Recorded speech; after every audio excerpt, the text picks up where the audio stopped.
You're listening to Financial Advisor Marketing, the best show on the planet for financial advisors who want to get more clients without all the stress. You're about to get the real scoop on everything from lead generation to closing the deal. James is the founder of theadvisorcoach.com, where you can find an entire suite of products designed to help financial advisors grow their businesses more rapidly than ever before. Now, here is your host, James Pollard. All right, welcome back to another fantastic, fabulous, magnificent episode of Financial Advisor Marketing, where I'm helping you get more clients with less stress. That's the dream, isn't it? Everybody wants that. More clients, less stress. That's catchy. I like that. 4 words, 1 comma. Nice. Very nice. Very nice. And I want to start something off. I know I started the last episode off with going off on a tangent about the O.J. Simpson story. Well, what I want to do is I want to address a story that I also went on a tangent on. I'm going to go on a tangent here about Jordan Belfort, The Wolf of Wall Street. Have you ever seen the Wolf of Wall Street movie? Bro, I watch that thing like repeatedly. Yeah, it is a pretty good movie. I do enjoy it. And actually, every so often, I check out Jordan Belfort's YouTube channel. Now, I don't condone, I don't endorse anything like he did. Like, obviously, he ripped a bunch of people off and he did some bad things. But he has, at least it appears that he has accepted responsibility. He's repaying the victims. He was ordered to repay the victims, I believe. So don't quote me on any of this. But it seems like he's turned his act around. Like, he's actually a pretty decent guy. And if you go to his YouTube channel, Jordan Belfort, he's got some nice videos that can really help you. And he focuses more on sales, but financial advisors can take some things away. So just want to plug that in there. Yeah, I get nothing from Jordan Belfort, but it's just good knowledge. I call it where I see it. So what I mentioned on the last podcast episode was that Jordan Belfort had mastered scale because he was out partying and doing the lewds and stuff. And he started people making money for him because they were working, they were making the calls. He had dozens and dozens of people, and that was scale. Well, what I forgot to mention, and I really should have brought this up, was not only did they have scale, but they had a script that worked. They had something there that worked and got people to take action. And that's really important.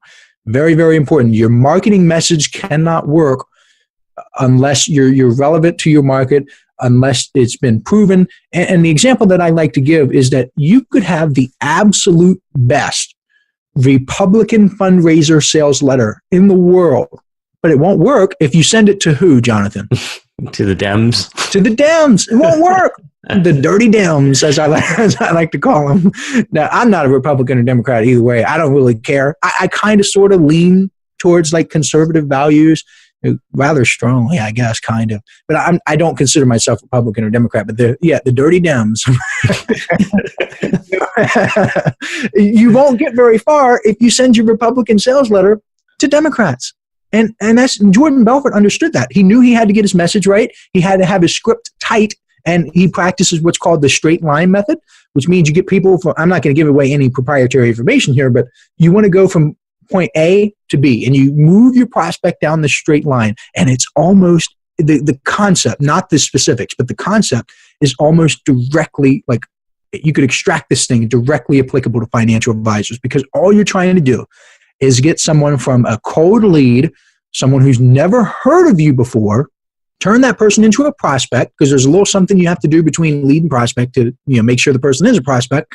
Then what you want to do, there's another straight line there from prospect to client. So that's really what you should be doing. You should focus on your message, make sure your marketing message is right, and just move the lead down the line to a prospect and your prospect down the line to a client. And that's actually a great segue into what we're going to talk about here, which is why most financial advisors fail. Does that seem like an interesting topic? Oh, yeah. Yeah, I know you mentioned that failure was your favorite topic. Why is that? I mean, look, if you're going to be in business, you have to embrace failure because you're going to have a lot of it.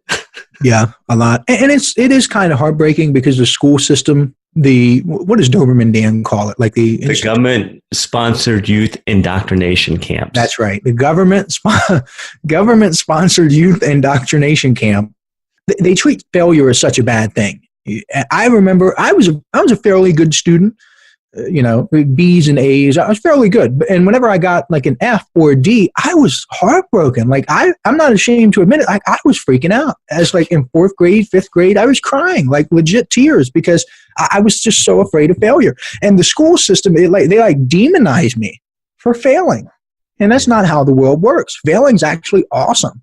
You want to fail, Now, you want to fail quickly, and you want to get it over with, and you want to learn from your failure. There's a difference between getting an F on one test and getting an A on the next one versus getting Fs for 12 years.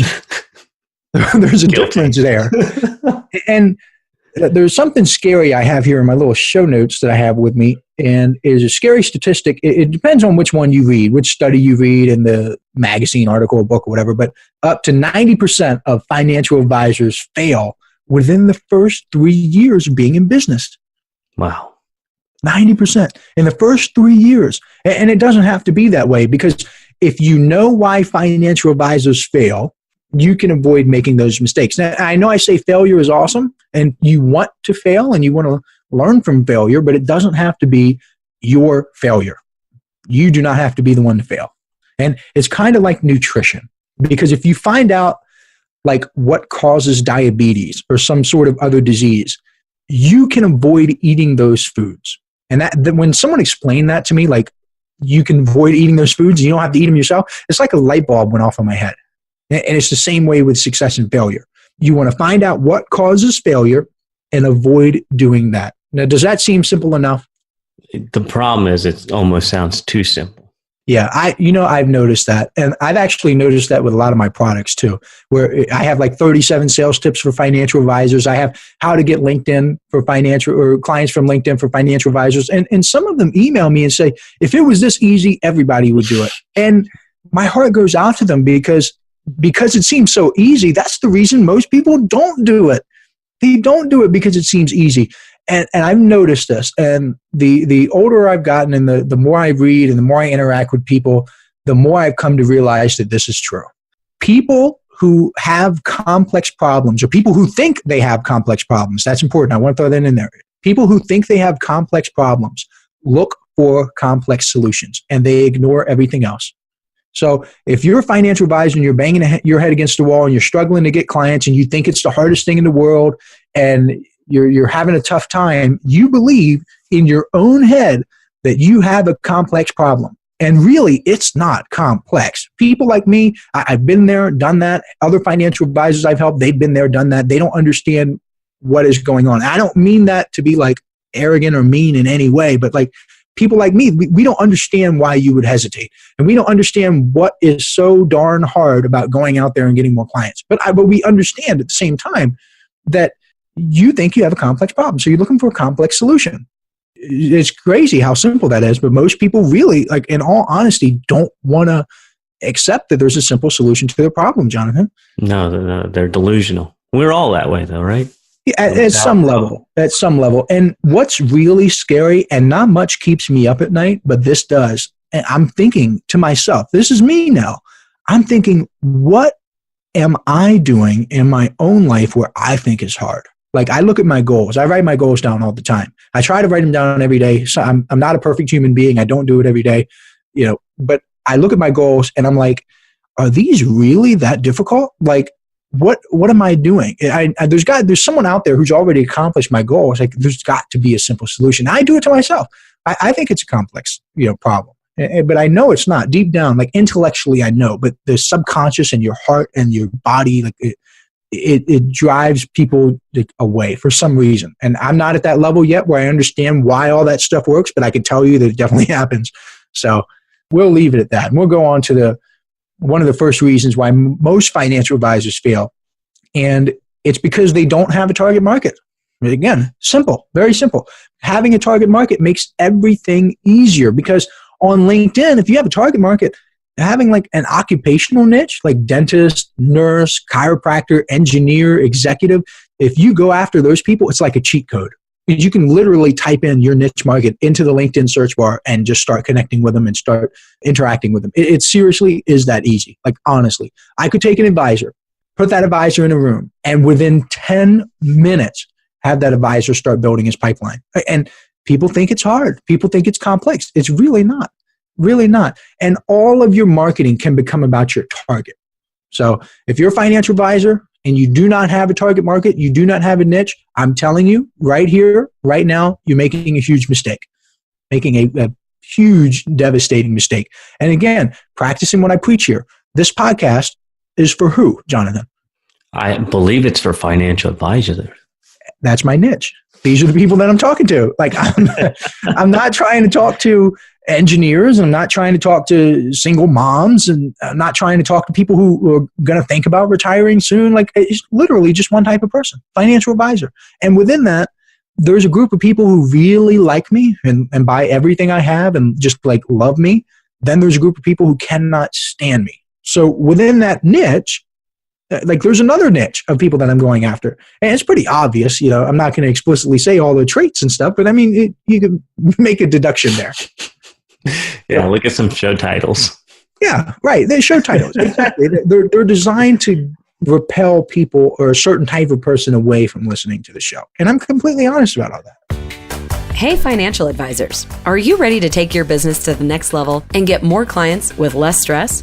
I invite you to join the James Pollard Inner Circle, a paper and ink newsletter that gets delivered directly to your door every month. When you join now, you'll also get a 90-minute instant download called 5 Keys to Success for Financial Advisors, a $97 value for absolutely free. All you have to do is head over to theadvisorcoach.com/newsletter and join today. So it's just what you want to do. You want to make sure that you have a target market. Moving on. Second mistake. Second reason why most financial advisors fail is like up to 90% in the first 3 years. It's because they underestimate the amount of effort it takes to grow a business. Now, this does not mean that it's complex. It does not mean that it's difficult. I know I said that people who perceive their problems as complex, they look for complex solutions. I know that's what I said. But what I found is that growing a financial services business and getting clients as financial advisors, as a financial advisor, it's a lot like getting a locomotive to start moving.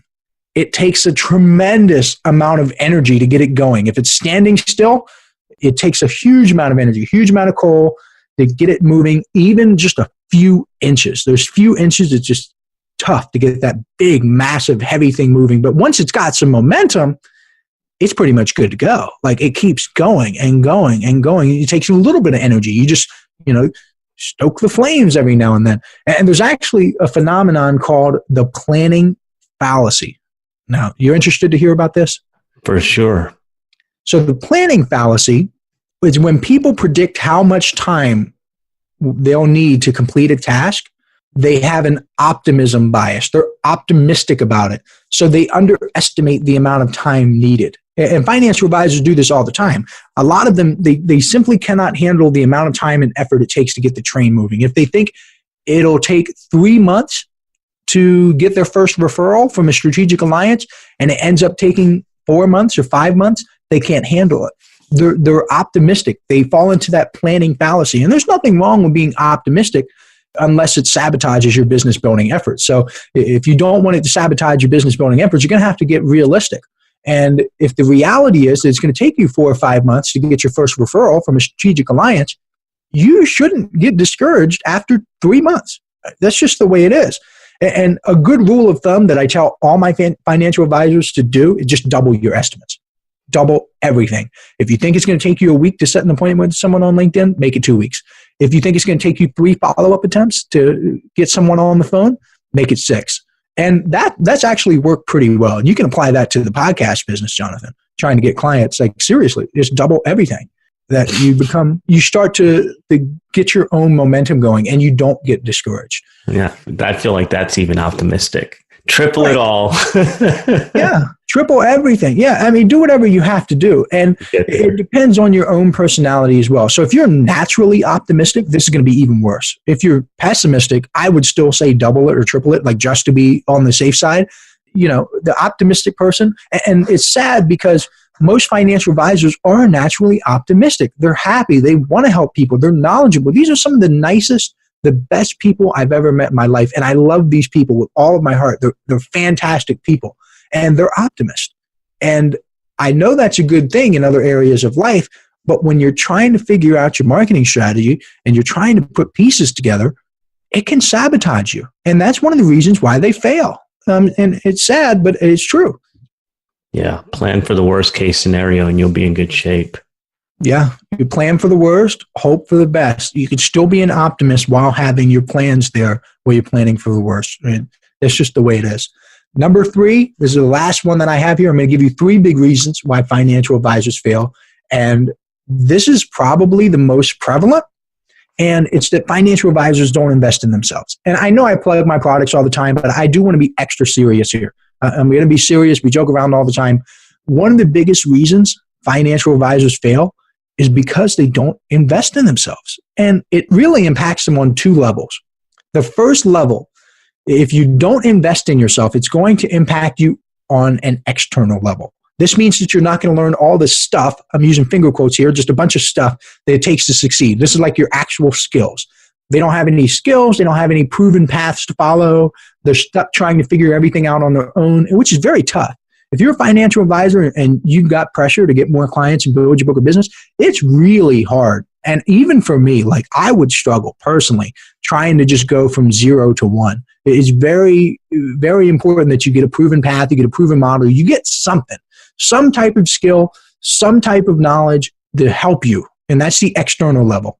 The second level, because it's the outside, what do you think the second level would be, Jonathan? If you see outside, the inside, your internal level. And a lot of people, they ignore this completely. And there are some people, it's in some ways it's more important than everything else. Yeah, this is actually, James, the foundation for everything because your beliefs come from way down inside. So this is where you got to start to work. Yeah. And I have struggled with my own beliefs. I've had limiting beliefs. One of my limiting beliefs that I still struggle with now is like what I was talking about with my goals, where I'm like, is it really this hard? Like part of me, for years, I struggled with the limiting belief that making money was hard, that it had to be difficult, that I had to work harder than everyone else.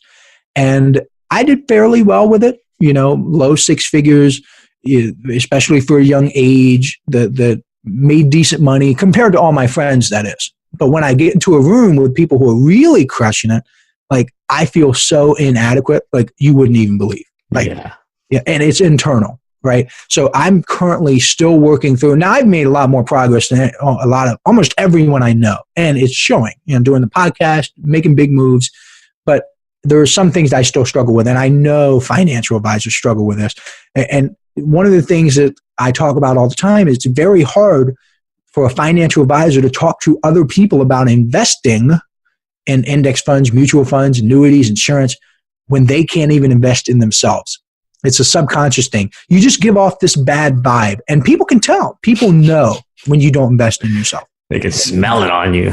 Yeah, it's like a dog. Like the dogs, they know fear. And like the horses know fear. Like your clients, I'm not calling the clients animals or anything like that, but they know. And it's crazy, and it seems like, it shouldn't happen this way, but I'm telling you, it does. And it's so wild. Like I remember like a year and a half ago, and this is true. This is a true story. I gave a financial advisor who had bought all my stuff, I gave him a very secret script for cold calling that no one else got, this script. And he used it and got amazing results. And I was like, wow, that's awesome. Like, congrats, right? Then what I wanted to do, I took that script and I gave it to someone who, I didn't tell him this, but I knew that he was like super negative. He was pessimistic. He had a bunch of limiting beliefs, but I said, hey, look, please try this out. I really want you to use it.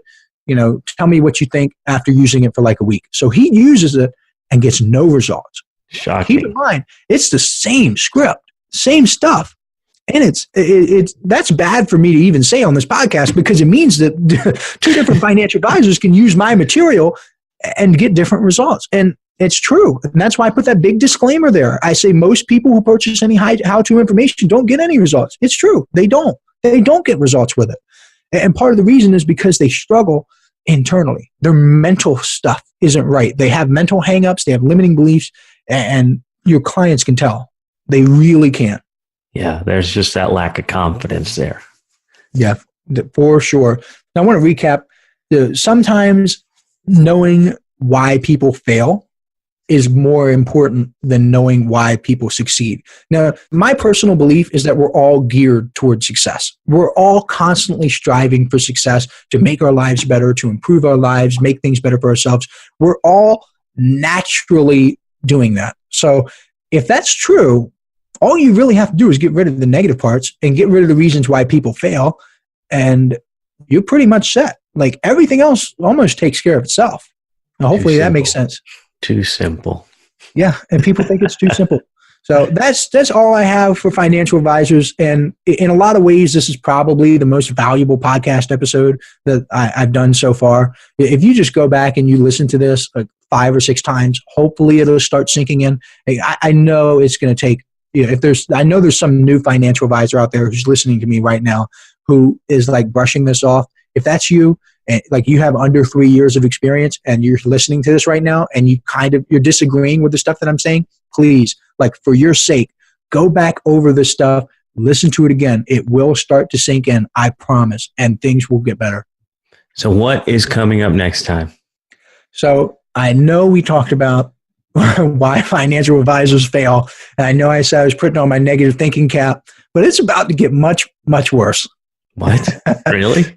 Because in the next episode, I'm going to talk about how you can tell if a financial advisor is poor. Now, I should say broke. Poor is like a mentality. Broke is like you got no money. Actually, It's a combination of both. You know what? How to tell if a financial advisor is poor/broke. And a friend of mine, this is not me, a friend of mine actually told me like how to tell. And I was shocked. It's drop dead accurate. And I have never seen it fail. Every time I see these things, I know a financial advisor is poor. Wow. Cannot wait for that one. So another show is in the can. We'll be back in your earbuds next time. This is the podcastfactory.com.